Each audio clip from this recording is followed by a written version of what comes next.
up, people? What up, people? It's your boy Chig from Goon Evil Eye, coming to you again with a brand new video.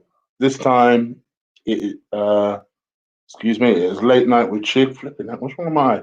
Late Night with Chig, where I talk to you just about subjects, things that will appetite your brain and will start a debate. That's basically my aim for this. And joining me is my boy, my Nigerian brother, my combat show co-host, and someone that you guys love to see on the show. So, of course, I had to invite him, and that's the boy Ola. Say hello to the boy. What's happening, people? Yeah, it's been a minute on the Guna Egolai show still. In a minute. Just say we're always killing it on the combat show. So yeah, man, we had to do this one tonight, man. This one's a good one. Yeah. So salute for inviting me in, man. Salute. No problem, man. And thank you to everyone for being patient. I know I should have gone live at 9 for flip's sake, but I had a couple of other things I needed to sort out. Then there were some technical issues and little bits and bobs I need to sort out. So apologies. Yeah, regular Chig shit. It is regular Chig shit. This is Ebo stuff. So apologies for that. But I hope you guys are well. Please do me a favor and slap a like on the video. Hit the subscribe button if you haven't already. My aim moving forward on Sundays is to try and bring you a podcast every single Sunday. Tomorrow there'll be a chopping block for the members of the channel, and then on Tuesday a chopping block which should have gone out today will go out for the rest of the subscribers. So for anyone that's waiting on chopping block, that's basically what's going to happen. Obviously did a FIFA stream earlier. Hope you guys enjoyed that. And let's moving forward. First of all, how you been since Friday? How's your weekend been? Oh man, it's been a long weekend. You know what I mean? Nothing to really,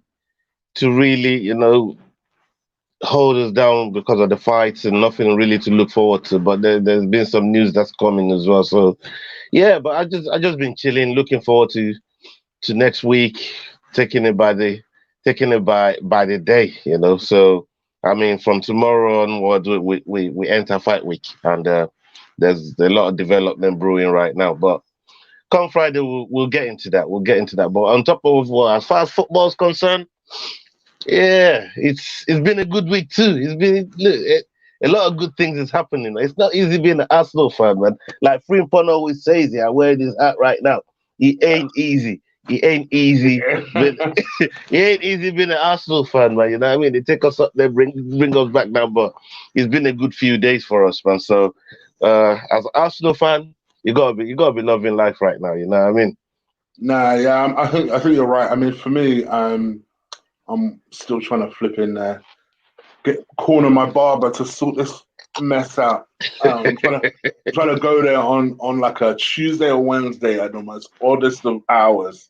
I've already said it to my boss. I said to my boss, if I'm working till 8, that's because I've taken 2 hours out to try and find someone to sort this out. So he started laughing. He said, yeah, cool, no problem. So yeah, basically, I'm just looking for that because I know I called my barber yesterday.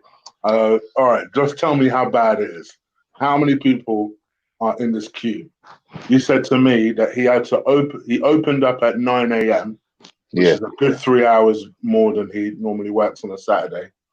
And he said that he'll be lucky if he finishes before midnight. And that was before I said I'd be in the queue. So I thought, all right, cool. I'll try you again on like Thursday or something. Because Thursday is probably best.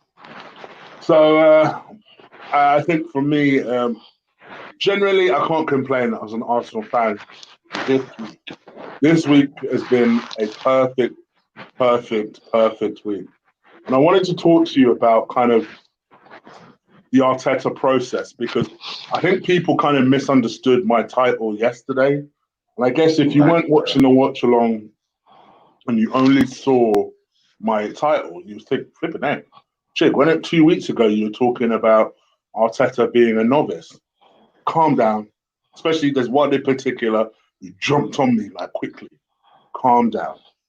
All I'm saying, it was a joke. It was an ironic title because me and Lee were just talking about, hey, talk about trust in the process. This is what trust in the process gets, I guess. And I thought, let me run with that as a title. And then obviously I realized, oh shit, people are probably going to think I'm a big flip flop now. So I figured that this would be a nice debate to come in with because I know you probably you're quite a positive person anyway.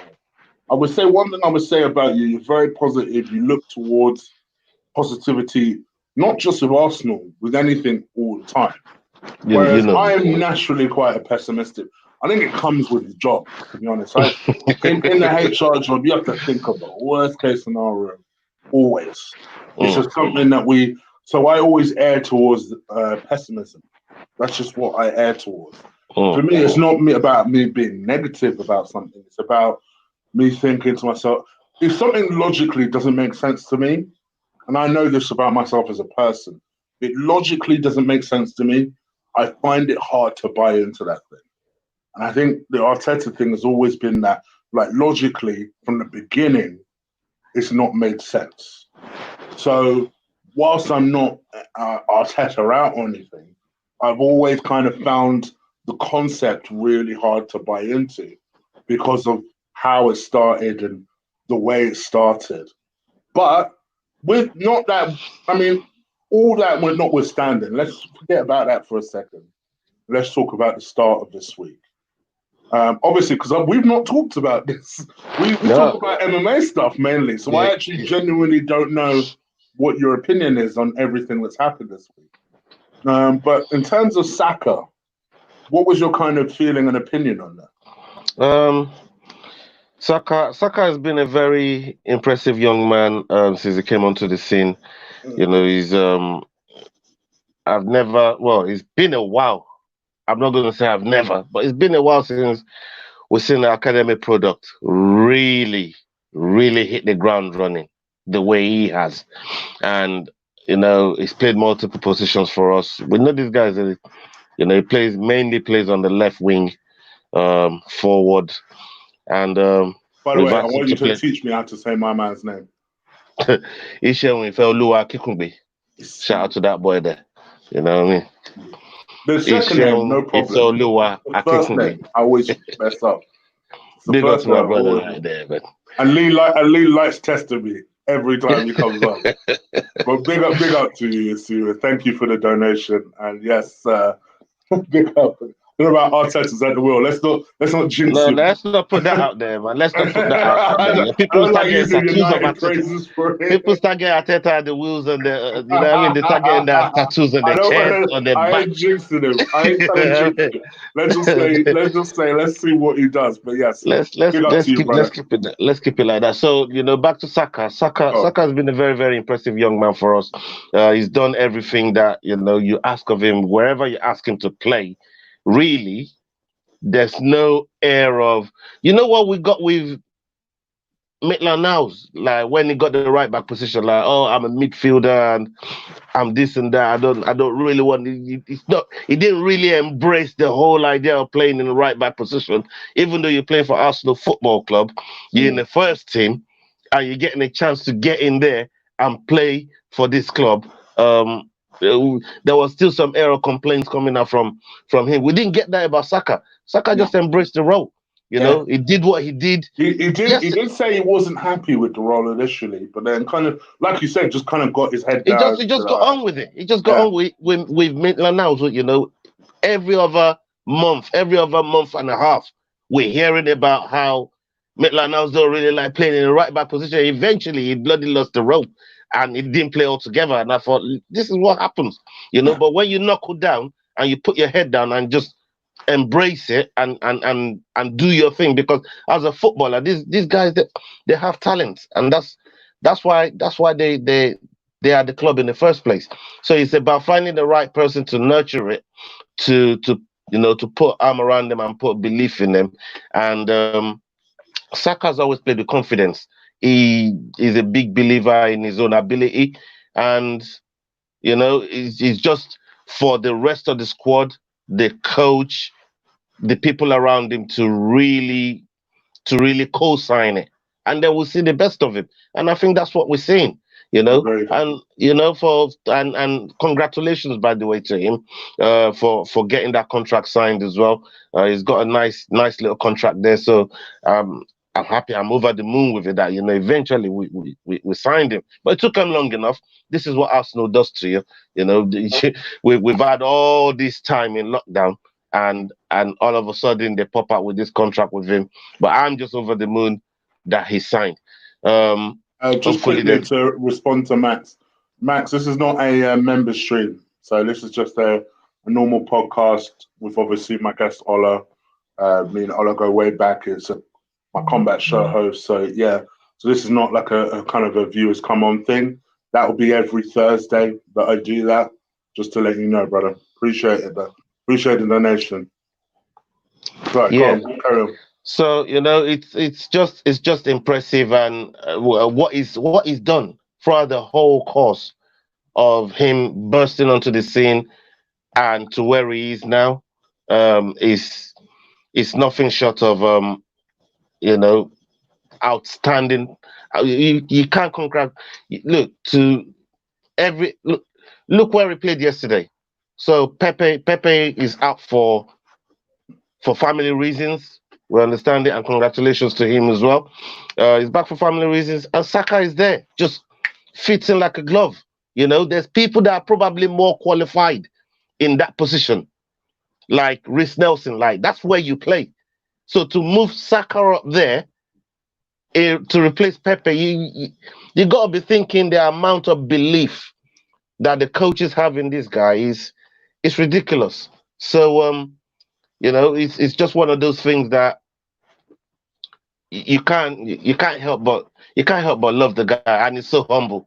When you have a bit of swag about it as well, he's nice. But this guy is so humble, so humble, and yeah, man, I'm over the moon about it, man. I'm so happy we got him tied down now. He's our player for the foreseeable future, and I was hearing about. I'm not sure if chat room can help us out. If you can, I was hearing about some release clause got put into his contract as well. So Ben is usually good with things like that. So Ben, I don't know if you're in the chat. Maybe you can help with that. But from my I don't just want to say. From my understanding of his contract, he's got signed a 4-year deal, £30,000 a week, and he has, or the club has, an extra option of another year, and it's the club that has the option to activate that. Right. But as far as I know, that there's no release clause or anything. So he's. I heard 105 million. I'm not sure how true that is. Yeah. Oh yeah. Yeah. So I've heard that rumor as well. Apparently it's BS. Right. Okay. But it's something that we need to start doing anyway. I mean, 105 million. Listen, I'll let him go for that. I'll be honest. It's exactly what I'm trying to say. This is what we need to start doing to tying down our assets and making our assets valuable. I'm trying to say. So. Yeah. But Ben is usually on point with things like that. So yeah. So thank you, Ben, for that one. It's something we need to start doing as a club, tying down these players and putting release clauses in them, and the ones you sell, put sell-on clauses on them, put buyback clauses on them, so that way people ain't just walking out of the club willy-nilly or demanding to do whatever willy-nilly. Like, if you say, all right, you know what,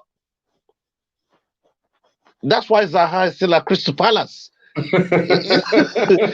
know what I mean? You either play for us or somebody evaluate. This is evaluation based on the contract. Point, they are on point because before all that stuff from last year in summer, this is where Zaha's done because he keeps signing contracts to them. Before that stuff last summer, I think it was January last year. I remember Palace suddenly tying Zaha down, and I was thinking, that's why Zaha. What the hell's going on here? He had like 2.5 years left on the contract. Why is he signing another contract, right? So he signed this other contract, and in my mind, I'm thinking to myself, if you want to leave, you've just made it more difficult for yourself. Do you want to leave? Because now Palace are going to be sat there, like you just said, and said, what, 70 million? Ha! You need to offer more than that, Sonny. And he was left It's a shame for him because obviously his dream move was Arsenal, and it was priced out of his dream move. So it is what it is. But I just feel like you say, I don't necessarily think it's a bad thing. There is a release clause in there. Now you can demand that unless they trigger that, almost in Atletico Madrid's type of the way they're doing with Partey right now. Yeah, unless you trigger that release clause, trigger that release clause. I want to hear from you. So that for me is exactly why I don't mind that too tough. And Reload, I think you made an interesting point about Partey. I'm going to come back to with Ola later. I'll address it a bit later. Then obviously we heard that Saka's deal had been timed down, and then from nowhere you hear that Martinelli, his deal has been tied down quick. No bullshit, no nonsense. They just decided, yeah, we're tying you down, we're giving you a pay rise, and we're tying that up. I mean, flipping heck, I think we were all like, brilliant, but where did this come from? Arsenal don't usually do things like this. I literally thought somebody's hijacked Arsenal's. I think it was some hackers. I thought people hijacked Arsenal's account. I didn't know what the hell was going on. Yeah. And I'm thinking to myself, how have we gone through a shit season, but now we're coming out smelling like roses? I don't understand it, man. Like this is good stuff.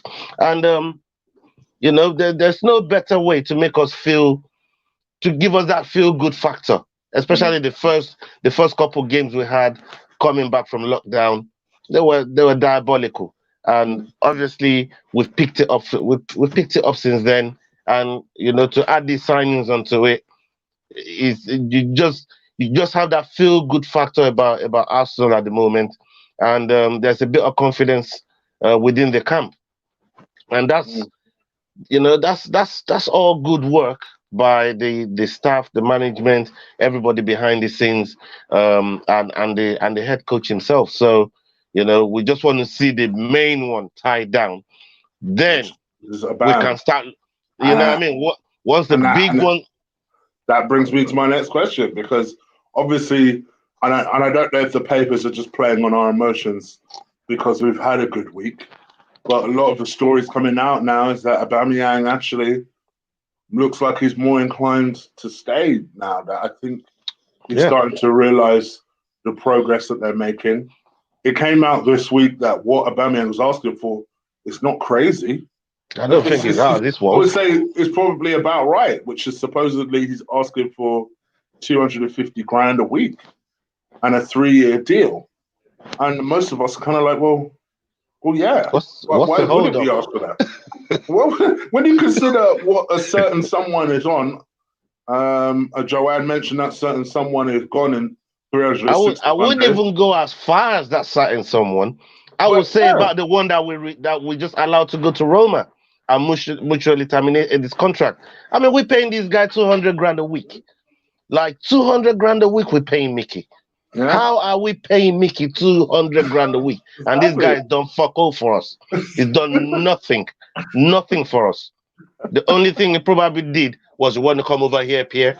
That's all I remember that fool doing. That's what I'm saying. That's all I remember that fool doing. You know what I mean? That's his best contribution. Hey, Pierre. You know what I mean? One of them things there. All right, yeah, he served us nice at Everton. At Everton, yeah, he served us nice. That debut game with him and Aubameyang, that was a nice one. But other than that, I've not really seen nothing. You know what I mean? When we needed Mickey the most, he couldn't even get into Baku. Can you believe that? When we needed him the most, the man can't even get into Baku. Some people are talking about that being also part of the perfect week, that we were finally able to get that, like you say, hefty wage for next season, at least, off the wage bill through, again, something which we've been asking Arsenal to do with some of our loadies for a long time. Just cancel their contract. Just cancel it. And pay these people to leave. Do whatever it takes just to get them off the books. And it looks like we're headed to that direction with Mkhitaryan, although I don't know if things are finalized yet. But it looks like we're headed towards that direction. I mean, from when we made that type of money available, to spend, we can put it to good cause. Yeah. Like like Aubameyang, and I don't think what he's asking is outrageous. I don't think he's crazy. I think players in his tier of his caliber, that's what they should be commanding. Yeah. Those sort of wages there, and I see it being done, and I'll be to be fair, even happy if he was asking £300,000 a week, you could say, all right, still don't think that's crazy. In goals. Man's in goals. This is not someone who, on the odd occasion, maybe if he feels like it, turns up, and the rest of the time is playing Fortnite. We're talking about someone that produces. In spite of, let's face it, being played out of position most weeks, and he still produces. So I think, from my perspective, when I hear stuff like that, I just think to myself, Arsenal, let's stop nickel and diming here. Just give the boy what he wants. If it's 250, it's not mad. That's not mad. 253-year deal, give it to him. Give it to him, and let's move on from this. And do you think? Let me flat out just ask you, because obviously I've seen Ben say that. He feels as though Aubameyang will still leave. A couple of people have said it in the chat room as well. What about you? Do you see Aubameyang leaving or staying? No, look, everything that's coming out of the club, everything that's coming away from them, that the manager keeps saying. I mean, he made a phrase the other day and said, look, there is no point. We're not. I'm not the type of coach. This is not the type of club. What we're trying to do to be selling our best players to improve the squad. That's not what we want to do. We want to build around our best players. And when he said that to me, that resonated with what I think we should have been doing years and years and years ago. We shouldn't have been said what we did for so long. And I think Arteta recognizes it as well, because he's been within the club. He's seen what's been happening with the club. We keep selling our best players to improve, and the improvement we then bring in is such a gamble that you don't know which ones are gonna come off and which ones are literally gonna flop. So when you guaranteed goal scorer, when you guaranteed a very, very good player, fantastic player, elite player, when you have them in your ranks, you don't let them go. What you do is build around them and make your team stronger. And he's seen that at Man City years and years and years. He's seen that there. Even though he only worked there for a few years, but you can see Silva's been there the whole time. Vincent Kompany was there the whole time. Aguero's been there the whole time. Look how long Fernandinho has been there. And when you look at that spine, they built around it. They'll get rid of the left back, get rid of the keeper, get rid of, you know what I mean? They build around that spine. They get rid of everybody else that they don't want, but they kept those elite caliber players. Fergie done it for years, and this is the one thing that I think the club has been so guilty of. The club has been guilty of it for so long, and it's about time we have a manager now that says, I'm not going to be part of that. I want to build on our best players. I don't want to get rid of our best players to improve the squad. It's counterproductive. It's like 1 step forward, 5 steps backwards. Like it does nothing for us. It does nothing for us, and it's cheating the fans as well all the time. What that does is cheating the fans. They keep taking the top dollar from the fans for tickets and everything, but we keep getting mediocre players to improve the team. And right now, we now have somebody in place that's saying no more of that. We want to move forward. And when he's putting sound bites like that out, you can't be nothing but impressed with what he's saying. Yeah, I think for me, and I think Reload made this point, I think his options are starting to dwindle down a bit, because I don't see Barca buying Martinez and him. I don't see it happening. Real Madrid, I think, are concentrating on younger people as well. And I think his age is a factor. I think his age as good a form as Aubameyang is in at the moment, I do think that teams will find him less commercially viable to bid for. Whereas I feel like for him, he's at a club where he's comfortable, he's happy. The club just does what the club is basically built around him already.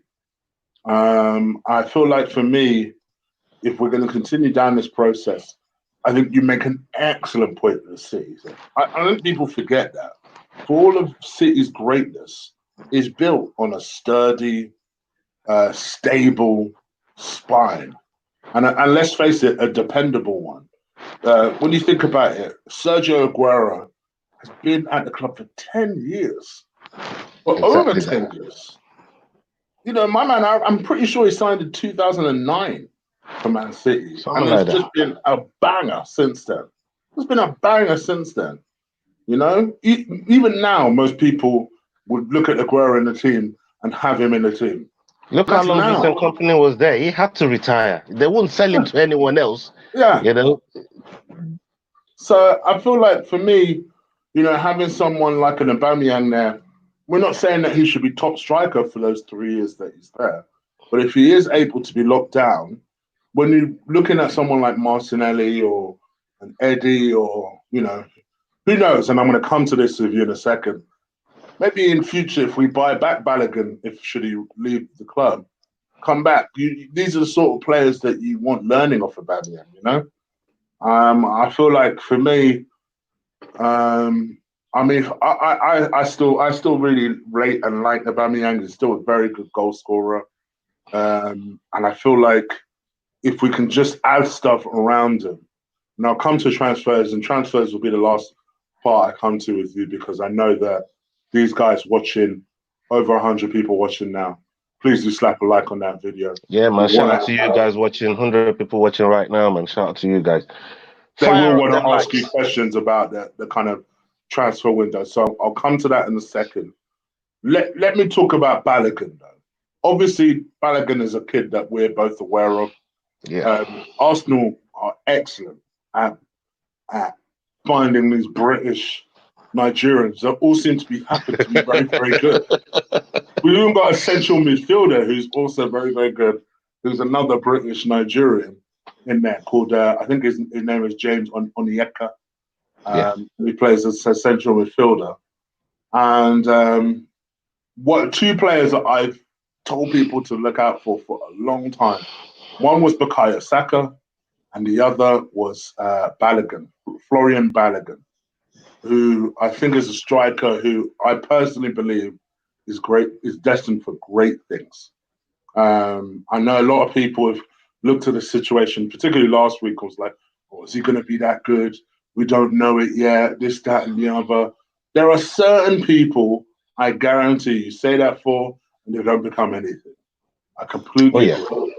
But then there are the select few that you look at and you think, shit, they're going to be a problem when they become older and more developed and they know how good that they can be. This kid is definitely in the latter category because he has all the attributes. He is a goal scorer, and it's not easy to find a goal scorer. But he's not just a goal scorer. He's one of the most natural finishers I've seen at that level ever. And he's relentless with it. And I think, for me, the more experience he gets, perhaps the only thing I add to his game is maybe the physical side of the game. I think once he adds that to his game, that boy is going to be something. And we saw it with Malin, who moved on. We saw it with Nabry, who moved on. And in those circumstances, I also said at the time, those kids are going to go on and be something. This is another one. What do you think about Florian Balogun, and how disappointing is it to you that the club can't seem to hold him down? It's a shame. It's a shame because when we find these young talents and bring them to the club, it's almost a blessing when you think, yeah, you've definitely found one for the future, but they can't always make it into the big time. And some of them they're they're going to slip through the net. And the problem that I have, that I think we need to start doing as well, is do what Chelsea does. Tie them down. They might not get in. Do what you can to tie them down, then loan them out. And when and if you decide, look, it's level is not what we want, or maybe it's not cut out for the first team, sell him, make more money, and then reinvest that into the scouting system and go find the next gem. And Chelsea I just want to quickly address this, Junior. Eddie had much longer in the under-23s than Balogun. Balogun was promoted into the under-23s, I think it was December last year, and then started banging in all these goals. So his under-18s record is more of a closer representation to how many goals he's scored. His under-23s, he was promoted this year into the under-23s. Or I say this season into the under-23s. So that's perhaps more of an accurate representation of how many goals he can bang in. So I thought I'd just say that, just to be all things clear. Go on. Sorry, go on. Yeah, everything points out to Florian Balogun, not Florian. So Florian, being a top player for us, but what are the incentives we're giving him to stay? What are the incentives what are we showing him to want to sign an extension with us? But like I said, some of these talents, they're going to slip through the nets. This it's a big one to be slipping through the nets, though. It's one that I think we should do everything we can to tie down. And even if he has to go on loan, then so be it. Bring him back when we feel he's ready.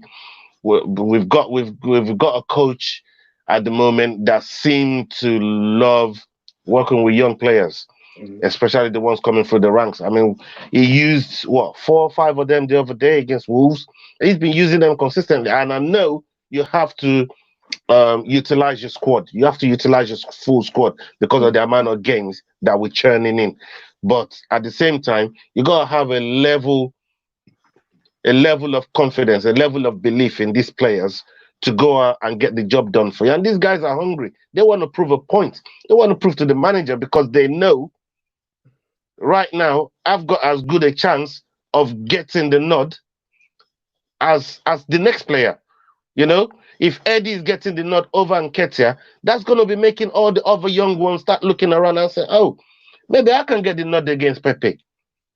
Reece Nelson might start thinking that. Saka might start, Saka knows that now, that I can get the nod over Kolasinac if need be, if I need to fill in at the back. He knows he can get that nod. So, and these are things that breeds competition, because the younger ones are hungry. Willock is looking around and thinking, boy, if Ceballos or Xhaka don't pull their weight, I know the manager can he can drop them, bring me in. So for all of these, it just breeds good attitude and competition within the squad. And for me, it's something that I've been longing to see. It's something we haven't had for a while. And look, I'm not saying Arteta is the best coach since sliced bread, but what we're seeing now looks good. It looks good, and he's always been a very, very impressive talker. So the guy can sell. He can sell me anything. I'll buy off of him. He's that good. But at the same time, you've got to temper that with experience. That, look, at the end of the day, this guy here is still learning on the job. He's learning on the fly. There's new curveballs that's being thrown at him every single time, and he's having to learn that on the fly as well. And how he handles those situations is probably impressive to them players, because they see things as well, and probably that's why they're buying into what he's saying, because of the way he's handling all these curveballs. So I didn't think it was a good idea to give a novice, because let's face it, he's a novice. Yeah, to give him a club this size. I wasn't with it at the beginning. I wasn't with it. But, it's going to take every game, every week, every press conference, every business he does in the market to validate what he says he's going to do. Yeah. It's up to him to prove to us that he's going to be that guy. We don't have to. We don't. It's not up to us to just say, look, this is what the club's gone with, and then, we just ride with that. No, that's not how I'm glad you said that, because this is coming from someone who, like I said, this is why I purposely took the route of addressing before we got going. Now, Ola, out of the two of us, is very, very positive, looks towards things with a very much a positive mindset. Me, maybe because of my personality, maybe because of the work I do, I err towards the side of caution. I err towards the side of pessimism, if you like. So sometimes when I say something, it might sound like I'm being outwardly negative when I say that I'm not Arteta in. Doesn't mean that I'm Arteta out. I'm not Arteta in on the basis that, like Ola just said a second ago, it's up to him to essentially make. I'm always Arsenal in. I'm always riding with Arsenal. I'm always supportive, not necessarily of the decisions the club make, but I will. At the end of the day, no matter how much I want to turn off the TV sometimes and ignore Arsenal and playing, I can't. It's not in me to do that. But I will still reluctantly sit here, even if I know we're going to get slapped. I will reluctantly sit here and watch that club get slapped. That is just, it's just ingrained in me to do that. Having said that, no one will tell me, I don't care what Arteta goes on to achieve, no one will tell me that the decision to give him the job wasn't a mad one. It was risky. Having said that, this is where people will perhaps be more intrigued as to what I think now.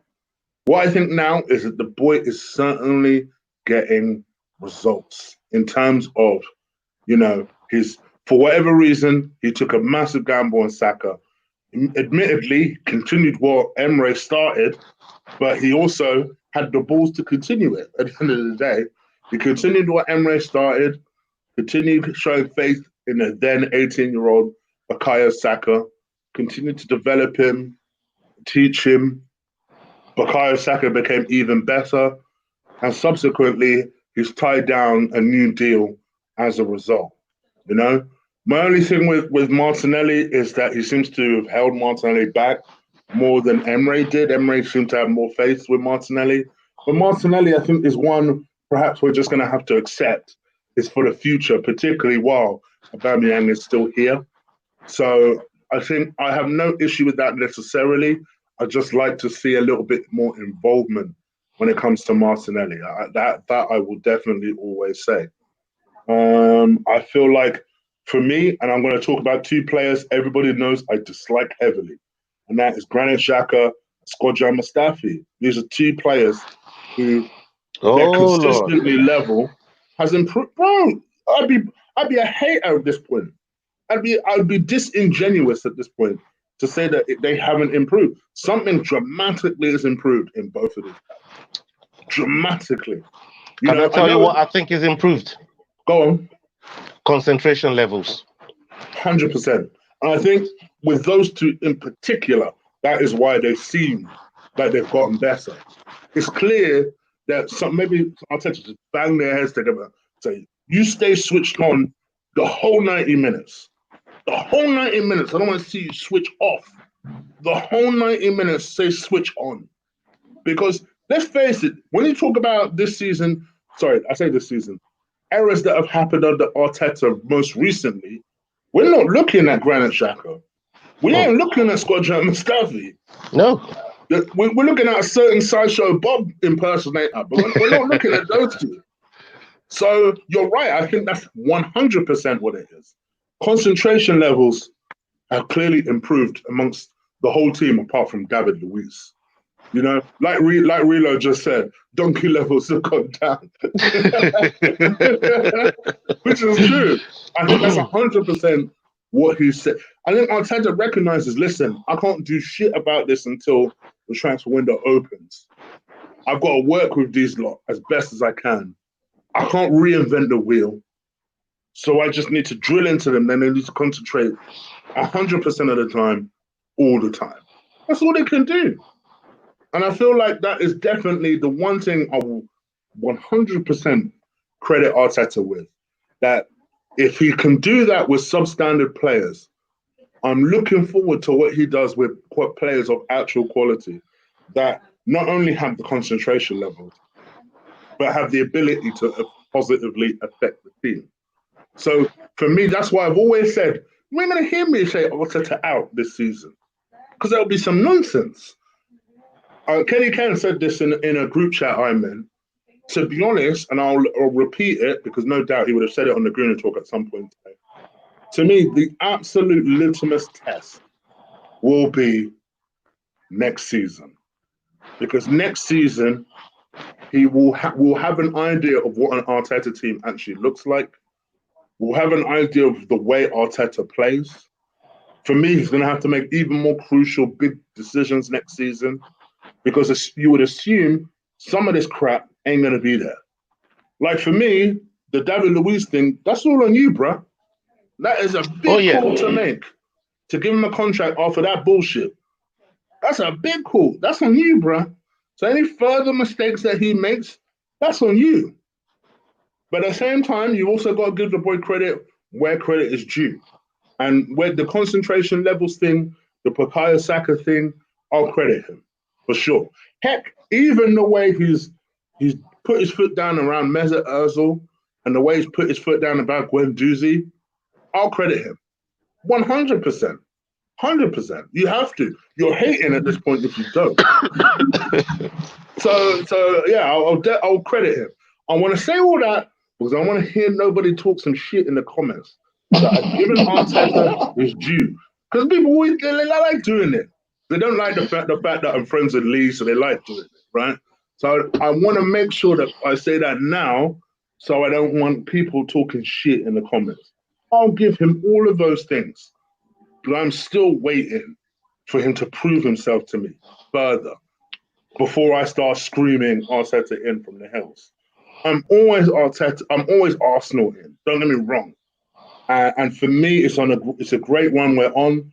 We're all going to Leicester, actually somewhat confident, which is weird. Considering 2 weeks ago, none of us would have backed us to get a draw against Leicester. How much more potentially looking at a win? Exactly.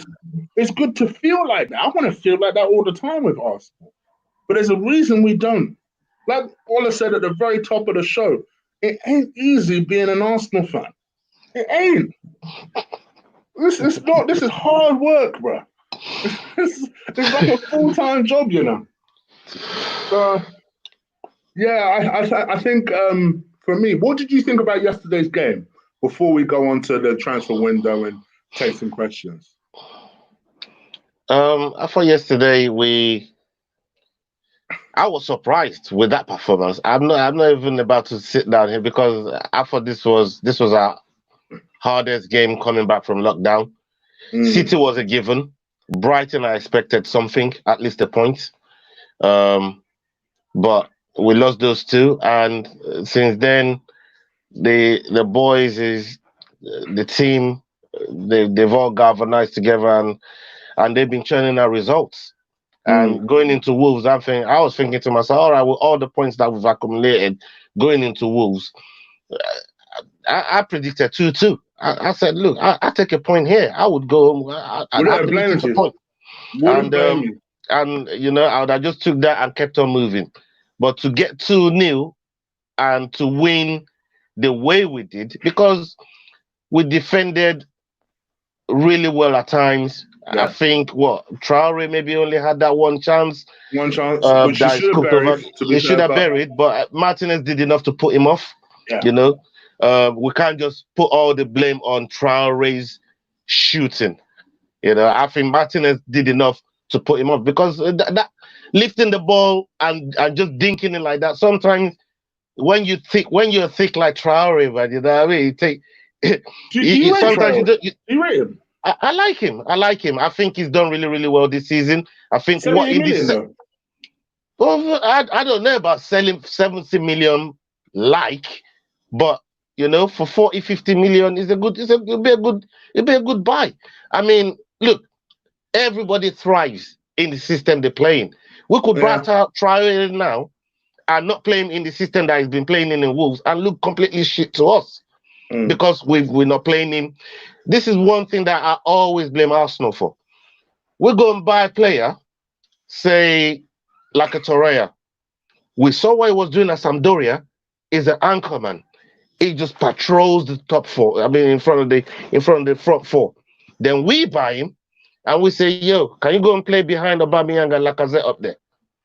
We never play players where we see them thrive. Why we buy those players in the first place? We don't do that.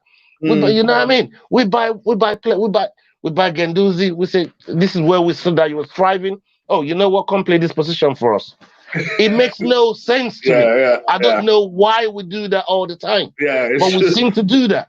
We must. It's like we must have. If you are not versatile and you can't play a minimum of 3 positions, we have no use for you. You got no use for you. But then we go and buy specialists in positions, and then we want to make them into something else.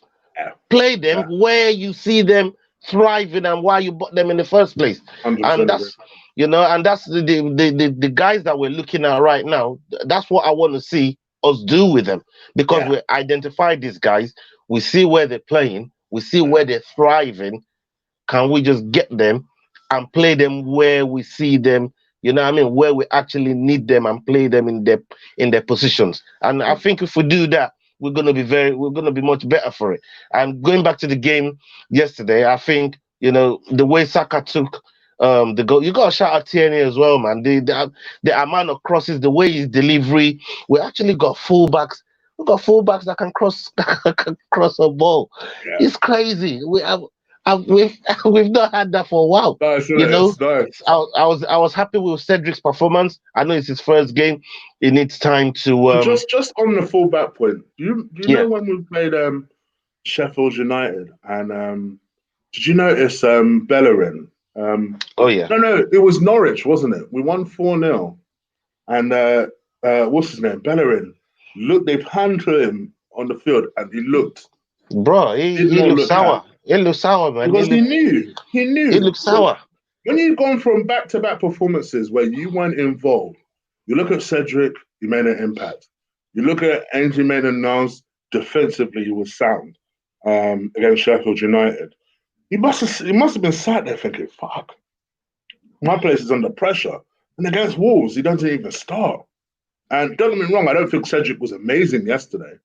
But he must be thinking to himself, maybe I'm not needed. And that's why you can understand why stories came out today linking Bellerin with PSG, which personally I'd co-sign 15 times.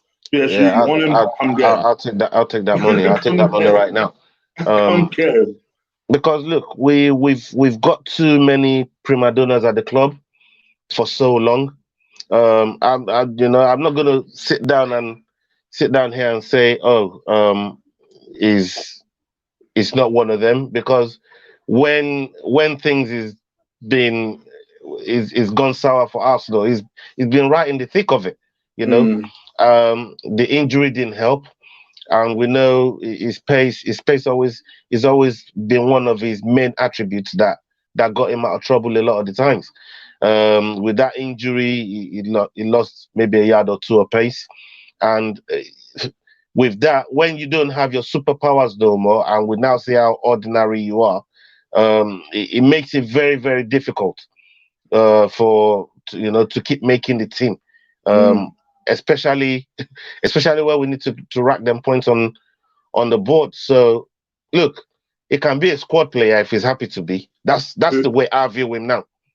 Bellerin, yeah, Bellerin. That's the way I view him now. If we can't get rid of him, I definitely don't want him starting games. I don't mind him coming in, ending games, and seeing the end to games, and playing a big part as a squad player. But I definitely don't want to. I don't want to see him start games no more, man. Like, is run its course. Is run its course, and when things run their natural courses like that, you either part ways or slowly win them out. Yeah, like that. So that's and what to be honest, for me, he doesn't. Yeah, let's take away all insults from him. As much as I love the fact that you scream Zoolander at him and he actually turned around. For me, when you say stuff like Alexis Sanchez was too obsessed with winning, all he wanted to do was win, or when you say stuff like I don't think about football, I just turn up, play, and the rest of my time I don't think about Bro, football. And he lost me when he shows. made that Alexis Sanchez comment, man. He lost me then. That's when he lost me. Bro, but the thing is, it shows because he's not willing to improve his game. You can see that winners bother him. Like you can see, like he's not fussed by whether Arsenal win or lose. And that comment in itself about Alexis Sanchez, it like you say, it rubbed me up the wrong way. It's just like, Yeah, bro, man. why is it only Alexis gives a shit? You've been here double, triple the time. Why is it only Alexis that cares whether you win or lose? That's why in the end, Alexis was just like, fuck this. I'm out, man. I ain't trying to be around here with people like Hector Bellerin, who, let's face it, is more bothered about being a humanitarian than he is about improving his game. Like, all right, it's all well and good that you're planting trees, bro. How about you plant your foot on the ground and cross the flipping ball? Do you know what I mean? Yeah, that worked for us. That worked for us. But it lost me when he made that comment. But you look at certain situations and people can say certain things in the heat of the moment. But what he said there, this is something that's been bothering him for quite some time. For him 100%. To come out and say Alexis loves to win too much, and I thought to myself, bro, like, have you listened to yourself? All we want as fans is to win games of football. And now you're saying we've got somebody that likes to do that too much, and there's a problem within the team. Like, come on, what's going on here? So look, if we get a good offer for him, I think we need to take it. I think we need to reinvest that into the squad. And Arteta seems to know. He knows what he wants. He knows what he wants. And to bring in Cedric, because I thought, maybe the whole Spanish contingent thing, maybe he's gonna get Bellerin on board, but I don't think that's working, man. I think that's actually going the other way. So we'll see. Like I said, if it doesn't get sold, or nobody comes in for him and make a decent offer, then I'll just make him a squad player to just finish games and fade him out. Maybe early cup ties he can play in those. Early Europa League games he can play in those. And then when the things start to get to the nitty gritty and we start getting to the meat and potato of certain competitions, then you have to use your best 11. And if it was to call out the best 11 right now, it's not even there. It's not on the team sheet. If I have to call out the best 11 right now, so it's a problem that needs solving. But we have to do it the right way. We can't let him walk away for pittance. We can't let him go for dead money. We need to get decent amount of money for him, we can part ways. We can part ways with him that way. Give him a blessing. If he goes to PSG, look, PSG is a maybe 2-team league at the most. At most, 2-team league. At the best of times. So I think he'll be all right down there. The competition for places ain't probably going to be as rigid as it would be over here, in the Premier League. So yeah, it probably be a good move for him and the club. God knows I've seen enough of Bellerin already. God knows. All right, we've gone about around about 55 minutes. The time is telling me. Let's do 10 minutes of real questions because people have been bombarding us with questions. Yeah, let's get it. and I think they want both of our reactions to it. Please, guys, once again, I hope well over 100 people consistently watching us, which is great because I know there's like 3 other shows on live at the moment as well, so that's fantastic. Please do stick a like on this video. Hit the subscribe button if you haven't already. Feel free to join the membership if you can, because lots of stuff is coming through there. And also a reminder that me and Ola and an extra component of this is 2/3 of the combat show on right now. Yeah, that crucial third that's missing is the trigger button that is known as Will for Ola. And you should definitely watch us in action. It is definitely a hilarious show to watch. And we'll cover every bit of breaking news that's taken place this weekend. So I know Georgie was asking us earlier in the chat. I know it's happened. We'll talk about it and cover it and cover every angle of it on Friday. So if you love combat sports, if you love anything where people throw down, where the show, come ride with us, man. The combat show, man. Come ride with us. Link is in the description. Link is in the description right now. Okay, let's go through it. So Sergio, I'm going to start with Sergio because I did see this earlier as I was scrolling through. Obviously, we've constantly been linked with James Rodriguez for about 3-4 years now. Real Madrid are clearly so desperate to get this boy off the books. They're talking about selling him for, I think this is the last price I saw was 24 million or something like that to get rid of James Rodriguez. He's been linked with Everton, he's been linked with United, and finally, he's been linked with Arsenal. Would you take James Rodriguez? Fuck no. No way. I'm with you. Very quick answers to that one. No. Fuck no. I don't want him at the club, man. I'll with you on that one. Okay. Should Bellerin... we think we've kind of covered this already. Ola says he doesn't mind him being a squad player. I'd sell him. Flat out. Sell him. Get as much money as we can for him. Use it elsewhere. This is one I do want an opinion from you about, and that's Cantwell. Do you rate Cantwell from Norwich, and would you have him? Because whenever I talk about Norwich players, I must admit, I tend to overlook Cantwell, but actually, in the 4-0 defeat that they had to us, he was probably the most impressive player. Yeah, Cantwell is a very good player. Obviously, sometimes the team you play in don't always help or highlight how good you really are. And, he's been one of their better players. Yeah. There's another player that I actually like from Norwich, and his name is Buendia. Yes. Buendia, for me, that's the one I talk about. That's the one that I would really sign. If I was to take one of the two of them, it'd be Buendia for me. I think he's so good. His creativity in a team like that. Go look at the stats. It's right up there with the very best. Mm-hmm. So if there's any player that actually take from there, it'd be Buendia.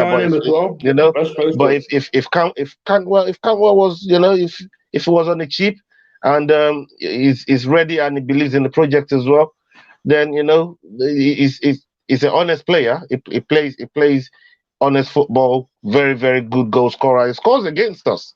Who hasn't? But there you go. Santa Claus Arsenal. We'll probably put him on the map.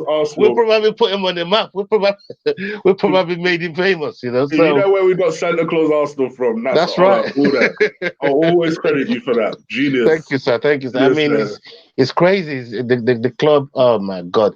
We'll probably give Cantwell his first Premier League goal. I don't know, but if we didn't, we'll give him his first goal in the top 6.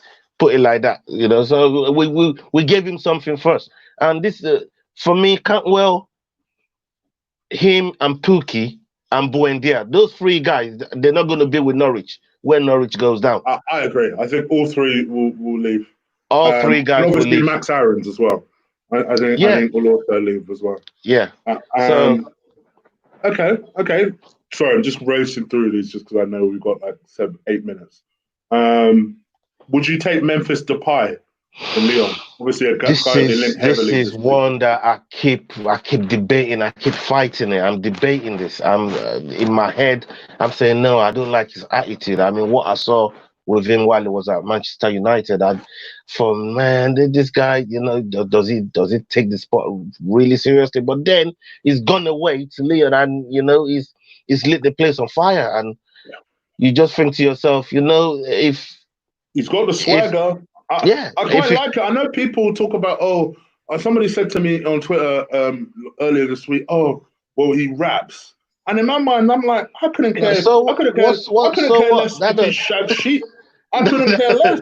As long as he's banging in goals, I couldn't care. As long as he's not harming kids or women or nothing like that, I couldn't care less what he does. Bro, do what you want, do what you're doing, bro. just make sure you keep banging in goals. No problem. That's the thing. People were saying to me, when I was talking about the balloon gate thing with Lacazette, say, what's the big deal? The big deal is this motherfucker ain't scoring goals. I couldn't care less if he does balloons, if he's scoring goals. I couldn't care less quite honestly, if he's sniffing coke, that's his business. Imagine you being a John Jones type fighter and you're not winning fights. You think you're not going to? But because you're winning, nobody gives a fuck what you're doing, man. Like, oh my gosh. Anyway, but yeah, for me, he's got the swagger. Like you, I remember his time at United. I think, could we? But then when you look at what he did at PSV before he came to United, he was solid. Yeah. It was solid, so there's a player in there, and or does that have something to do with the league? Maybe that he's not happy with. Not everybody's happy. Not everybody's happy up north. Not everybody's happy up north.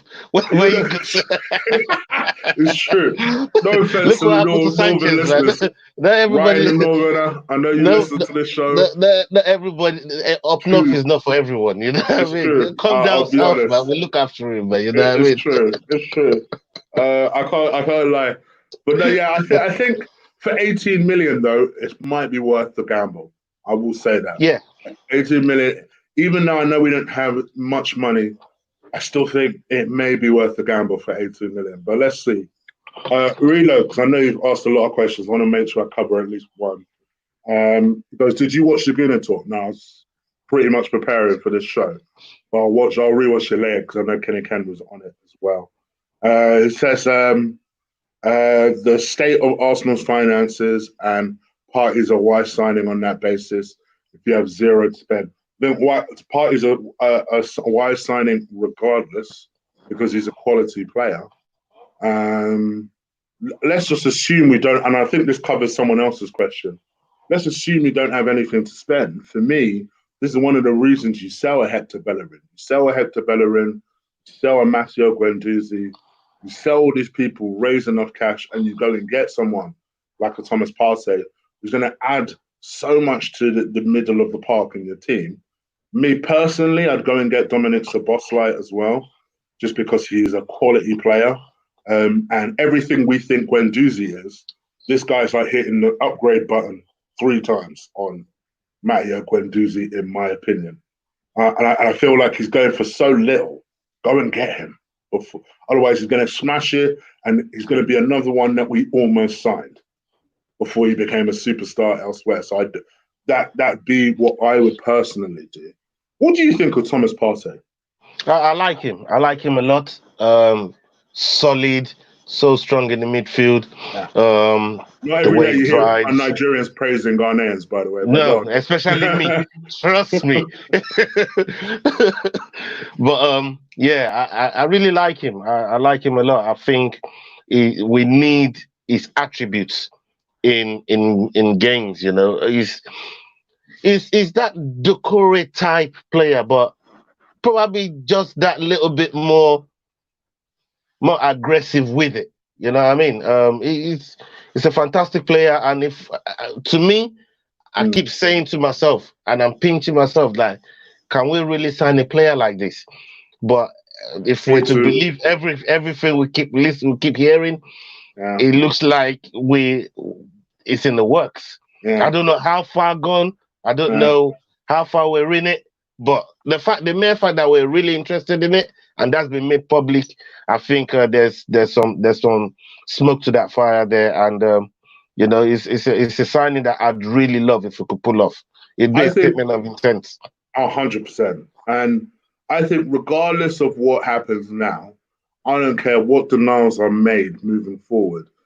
To me, it's very clear that there was interest on both sides about this move.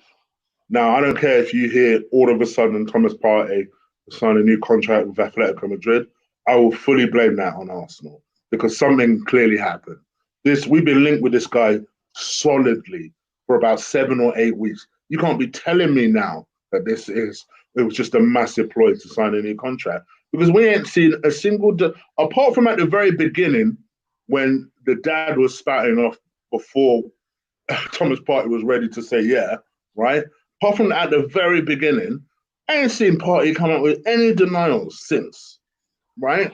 And I've been talking about this story for weeks. You probably know that. I've been talking about it for weeks and weeks and weeks and weeks. So I feel like for me, there's definitely some kind of interest there. But with Arsenal, they've always got a penny pinch. They've got to find their boundaries.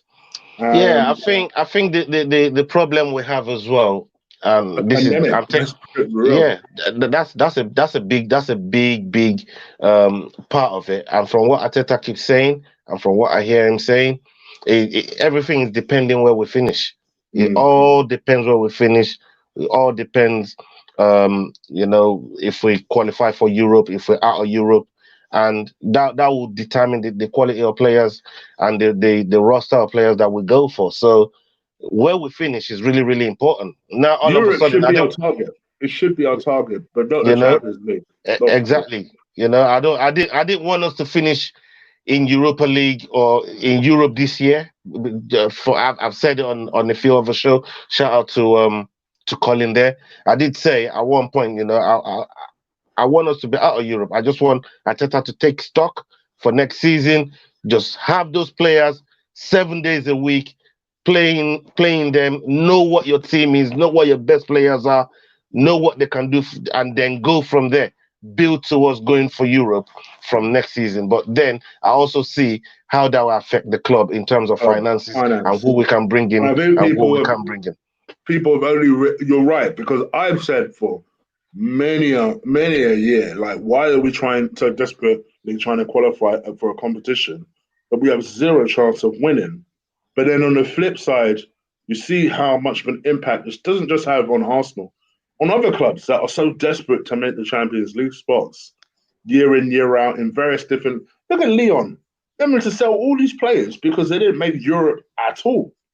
I mean, it only occurs to you then that these clubs sometimes are built on making sure that their teams reach Europe on a yearly basis. So you're right. I do think it does put it into perspective sometimes when you are thinking about what it is that Arsenal can achieve, because these clubs need this money. They need this money. So this is from Much Arsenal. I think this question is designed strictly for you. Well, it says it's for Ola. Top 3 players that you'd like to see sold in the summer. What, this summer? I do a chopping block. So, my 3 are out there, to be fair. Bellerin is out there. Okay. I'll sell Lacazette. I really would. Wow, big call from me. Okay. Yeah. I'll sell him. We got Martinelli. Eddie is there. We probably could pick up another striker that's just gonna bring new idea, new way of playing, new things to the club. So I'd sell him. And I mean, I know we're just giving David Luiz a bloody contract, but I don't know what possessed these guys to do that. Like, I would have sold him from last season. Like, you know what I mean? Let me look. Probably Torreira. Okay. Probably Torreira to get. I can understand. Get good money from him. I mean, Saka I've not forgiven yet.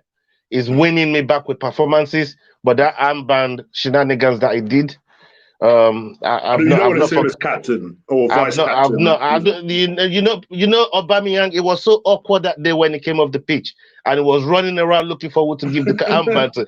He didn't want to give it to Saka. It was so awkward. I've never seen an awkward scene like that on the pitch before, man. Like, and I thought to myself, the way Saka ended up taking it, I'm thinking, Jesus Christ, how have we ended up back here, man? How are we back here again? We don't have options. That's the problem. We didn't have no options. You're right. You're right. As much as I love the kid, that is why someone like a Kieran. I would have given the armband to their opposition player before I gave it to Aubameyang. Before I gave it to Saka, I would have given it to one of their guys. Just to show how much I didn't want to give it to Saka. I mean, it's just one of those. Yeah. I mean, you're right, because I think for me it shows how. That's why a 22-year-old lad is being touted for captaincy. Not because he doesn't have the credentials. I actually think he does have a lot of credentials that potentially will make him a good captain in the future. But it's just that's how much we don't have any other viable options really. So I can see why people are so high on him being captain. But like you say, I mean, Granit Xhaka, flip me. Interestingly, as a kind of counter to much Arsenal's question, let me ask you another question. Who would be the three that you'd bring in? I bring in Edward, the boy from Celtic. Yeah, I know everybody likes him. Yeah, I like that. I like that kid. You know, sleek, and I think he can do a lot of what Lacazette does, and he assists as well. He assists a lot, so that's quite good for forward. Upamecano and Partey. I think if you can get those three, and it won't cost $1 million. You know, these guys probably they're within the 100 million range. If we got 100 million to spend, like if that's what I'm hearing, if that's what we've got to spend, then that could definitely pick up these guys, Edward, Partey, and Upamecano. You know, thank you. So I think there's business to be done there, and we can still sell players to raise more money to probably fill in certain positions that we want to, you know, improve in and just make it better. So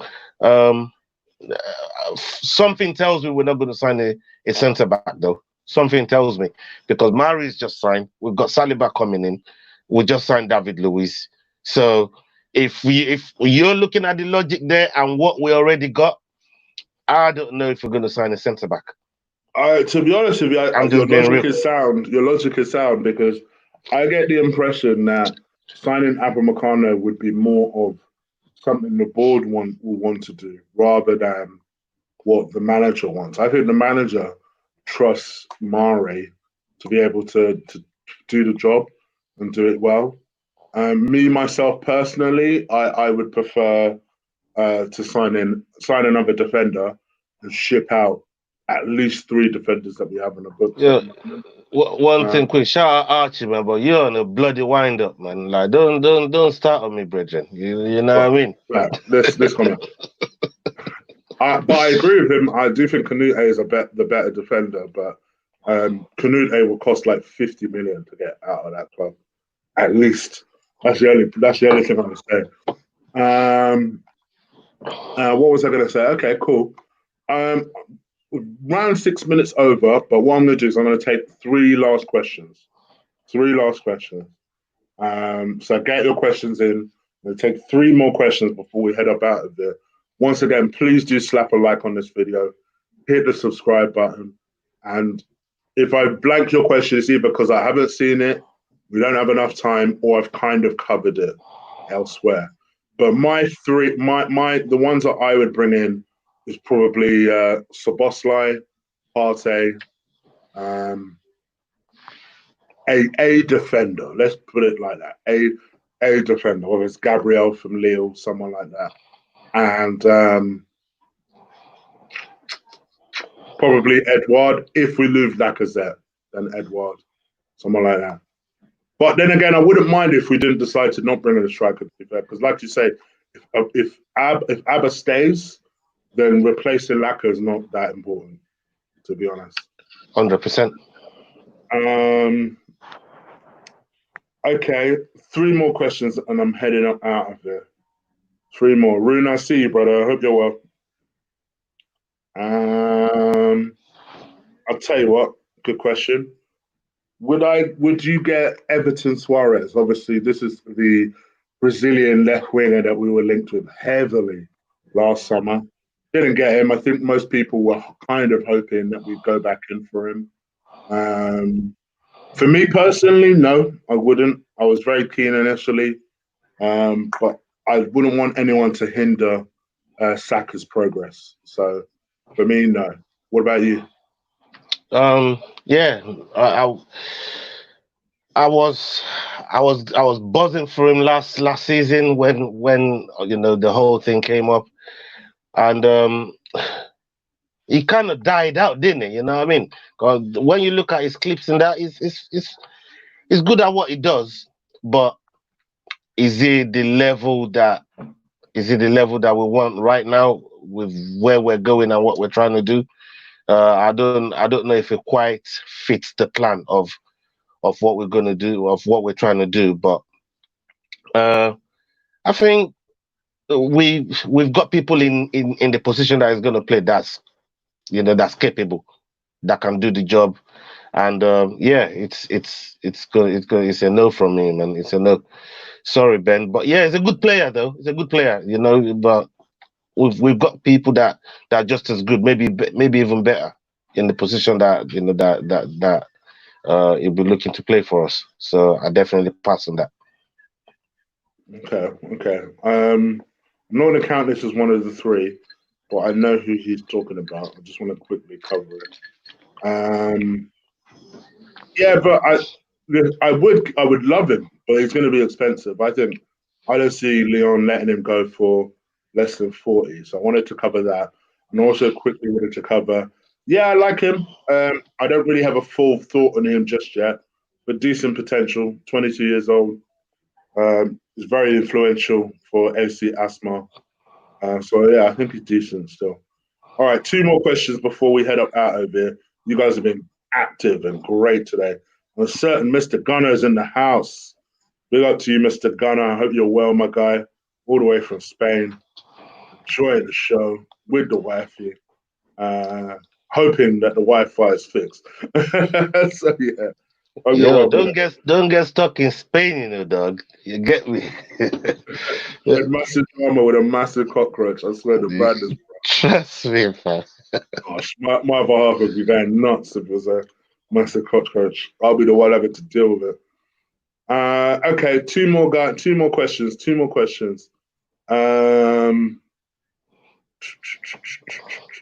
Okay, let's go with Mr. Robinson's question. And that is realistically, and I don't want to sour the show. This is happening towards the end of the show. Realistically, where do you think we're going to end up this season? And I guess this harks back to the title question of the show, trusting the process. Where do you think we'll end up this season? If you asked me 5 games ago, I was saying between 12th and 15th. Wow. Okay. Bro, I mean, I didn't see where the next one was coming from after Brighton. Like, I can understand. But with the wins that we've put together now and where we're at, I'm saying 6 is not such a bad expectation now. It's not such a bad expectation. I'm with you. So I think 6th is actually a decent target, to be honest. Yeah, I know people are going to hate me saying that, but from where we were, 6th to finishing in the top 6, I think honestly, is a miracle. It's probably about right because the 5 teams above us are much better. They just are. They are. So yeah, we don't deserve Champions League football, really, with the way we've gone. I wouldn't even want to be in it just yet. Only just not because I'm beating down what we are as a club. But the fact that we're not even ready to be even taking on that type of challenge. Yeah. And trust me, I know all about being ready for a challenge. I know all about being prepared for a challenge and then going to give the best account of yourself. We're not in the position to do that right now. And when you can't give the best account of yourself in certain competitions and certain tournaments, Champions League is not even our level. We're not in that level right now, man. And Lee, fuck you, man. At least I ain't got cockroaches. Well, yeah, you know what? I've dealt with 1 or 2 cockroaches myself, man. So. Yeah, salute to my guy Lee, man. Salute to my guy Lee. Yeah, I mean, six is probably about right. If we're to look at the fixtures that we got left and the trajectory that we're going. So I think we can still do well in Europa League if we pull our socks off. We've reached semi-final, we've reached the final. Maybe third time lucky we can go and win it. And if we win it, that'll put us in Champions League, and then we can go from there and build from there. So we'll see what happens. All right. One final question before we head up out of it. Thank you, guys. You guys have been awesome and really active today in the chat room. So thank you very much. I'm not going to answer this because I've got a preview to answer this. I'm going to leave this with you to take out to answer this and finish the show. This is from Sergio Hernandez. He goes, would you keep the same lineup that we had versus Wolves against Leicester or tweak it? I mean, we're playing so many games all at the same time, and we've got to use our squad. This is the point where we've got to use the squad. Otherwise, muscle injuries. We look at the players we've lost already to injuries, so it's essential that we utilize the squad. So I don't see us using this exactly the same lineup because it's a quick turnaround. It's a really quick turnaround. Tuesday we're going to Leicester, so I probably 3 or 4 players, just tweak that with 3 or 4 players and then go again. Okay. By the way, somebody pointed out I didn't answer the last question. Honestly, I think 7th as well. I agree with Lee. I agree. I think 7th. And 7th is not a disaster. I still think it's a chance. Europa League place. It still gets us in Europe. I think if we finish 7th, don't get me wrong, I won't be happy, but I'll take that. I'll take that. I'd rather that.